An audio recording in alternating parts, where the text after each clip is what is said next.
पहाड़ों के बीच बसा एक छोटा सा गांव था, चांदपुर। यहाँ एक किसान रहता था, हरिराम। उसका जीवन सादगी भरा था। उसके पास बस एक झोंपड़ी, कुछ खेत और एक प्यारी बकरी थी, गौरी। गौरी उसके लिए सिर्फ एक जानवर नहीं थी, बल्कि परिवार जैसी थी। हर सुबह हरिराम उससे बातें करता। गौरी, आज मौसम बड़ा सुहावना है। चल खेत चलते हैं। गौरी अपनी छोटी घंटी हिलाती और मुस्कुराती सी में एक करती।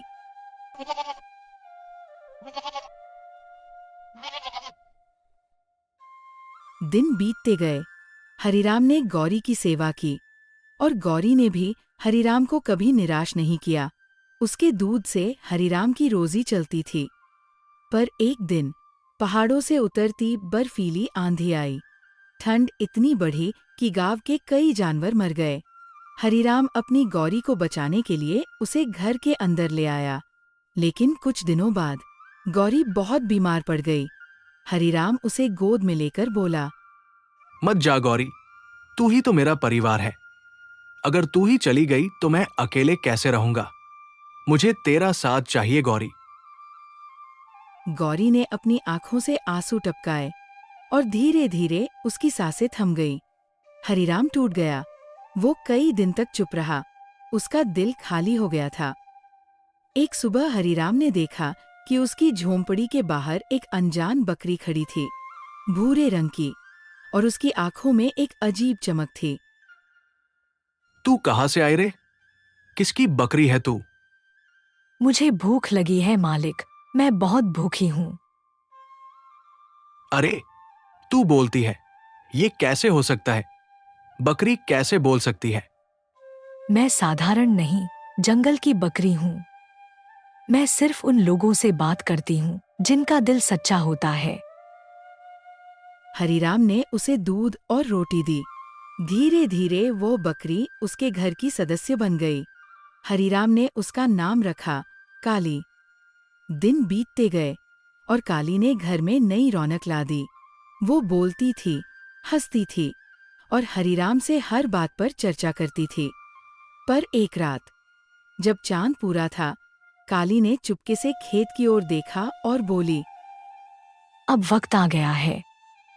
मुझे वो करना है जिसके लिए मैं आई हूँ। अगली सुबह हरिराम को कुछ अजीब दिखा। गौरी की पुरानी घंटी अपने आप झूल रही थी। उसने काली से पूछा, काली, ये कैसे हुआ? गौरी की घंटी अपने आप कैसे झूल रही है? मालिक, मैं तुम्हारी गौरी की सौतेली बहन हूँ। हरिराम स्तब्ध रह गया। क्या तुम गौरी की सौतेली बहन हो? जब गौरी मरी थी, जंगल के देवता ने उसकी आत्मा को पुकारा था। उसने कहा था कि उसकी देखभाल करने वाले को कोई न छोड़े।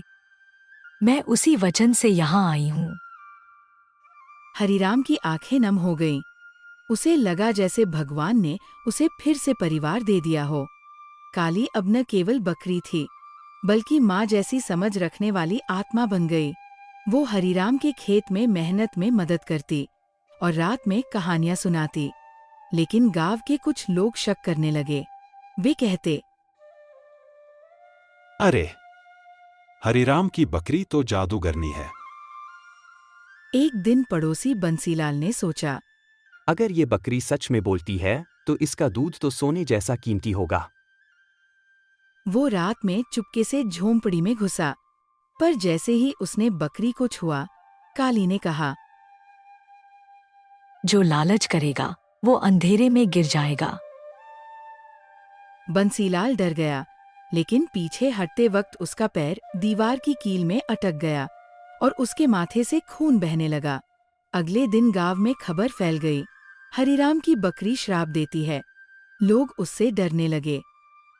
काली, अब तू बोलना बंद कर दे। लोग तुझसे डर रहे हैं।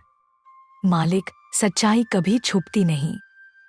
एक दिन सब जानेंगे मैं क्या हूँ।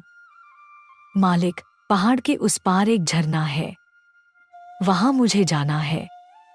वहां कुछ छिपा है जो तुम्हारी तकदीर बदल देगा। क्या? कौन सा झरना? काली, तू ये क्या बोल रही है? जिसे लोग भूतों का झरना कहते हैं, पर वहां भूत नहीं, सच्चाई है। हरिराम नहीं माना, लेकिन काली के बार बार मिन्नतें करने पर हरिराम मान गया। दोनों सुबह चल पड़े। रास्ते में चीलें उड़ रही थीं, हवा में अजीब फुसफुसाहटें थीं।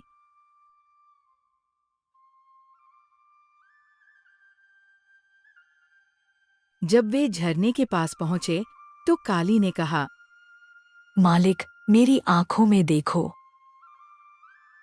हरिराम ने देखा और उसे दिखा उसकी पुरानी बकरी गौरी, जो मुस्कुरा रही थी। मैं वही आत्मा हूँ, मालिक, पर मुझे दूसरा रूप दिया गया ताकि मैं तुम्हारी परीक्षा ले सकूं। हरिराम के आंसू रुक नहीं रहे थे।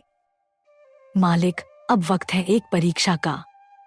इस झरने के नीचे सोने का कलश है, पर अगर तुम लालच करोगे तो मैं हमेशा के लिए चली जाऊंगी।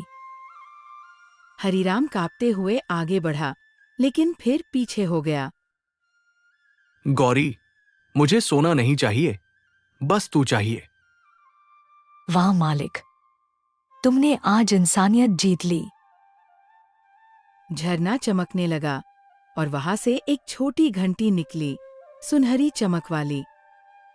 हरिराम, ये तेरे भाग्य की घंटी है। जब भी तुझे दुख आएगा, इसे बजाना, मैं आ जाऊंगी। हरिराम गांव लौटा। काली अब साधारण बकरी बन गई।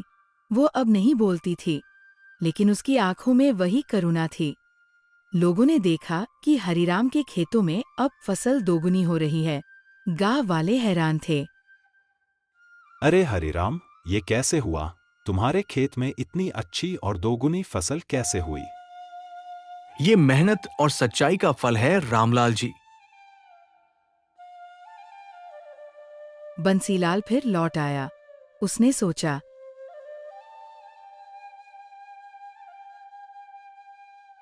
जरूर इस घंटी में ही कोई जादू है।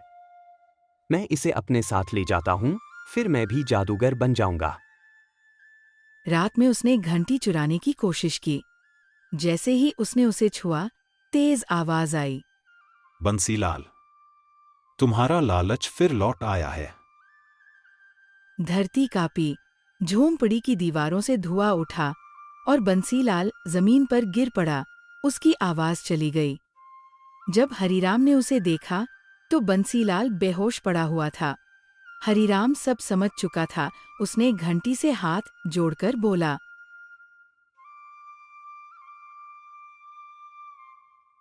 हे गौरी, माफ कर दो इसे। मैं इसकी तरफ से तुमसे माफी मांगता हूं। तभी घंटी से आवाज आई। सच्चा इंसान वही है जो माफ कर दे।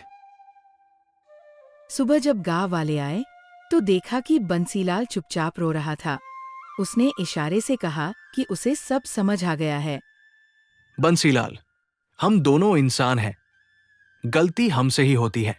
तुम रो मत। एक रात हरिराम ने देखा कि उसकी झोंपड़ी में हल्की रोशनी फैली हुई है। गौरी की आत्मा प्रकट हुई। मालिक, अब मैं जा रही हूँ। तूने सच्चाई, ममता और क्षमा का रास्ता चुना है। यही जीवन का सबसे बड़ा धन है। हरिराम ने आंसू भरी आंखों से कहा, गौरी, तूने मुझे मां का अर्थ सिखाया, जो सिर्फ जन्म नहीं देती, पर प्यार से जीवन संवारती है। गौरी मुस्कुराई और रंग बिरंगी किरणों के साथ वो गायब हो गई और उसके साथ ही झोंपड़ी में फूलों की खुशबू भर गई। कुछ महीने बाद काली ने एक छोटे बकरी के बच्चे को जन्म दिया। अरे वाह, ये तो गौरी जैसी ही है। ये गौरी की याद दिलाता है।